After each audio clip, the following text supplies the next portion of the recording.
Sri Joseph Vijay எனும் நான்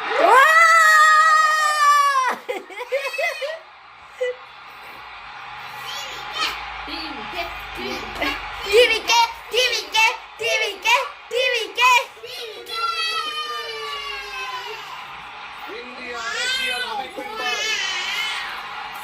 உண்மையான நம்பிக்கையும் மாறா பற்றும் கொண்டிருப்பேன் என்றும் இந்திய நாட்டின் ஒப்பில்லாத முழு முதல் ஆட்சியையும் உரிமையையும் நிலை நிறுத்துவேன் என்றும் தமிழ்நாட்டு அரசின் முதலமைச்சராக உண்மையாகவும் உளச்சான்றின் வழியும்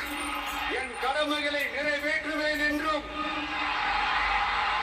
அரசியல் அமைப்பிற்கும் சட்டத்திற்கும் இணங்க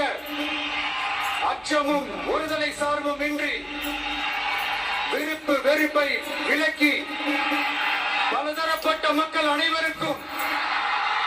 நேர்மையானதை செய்வேன் என்றும் ஆண்டவன் மீது ஆணையிட்டு உறுதிமொழிகிறேன்.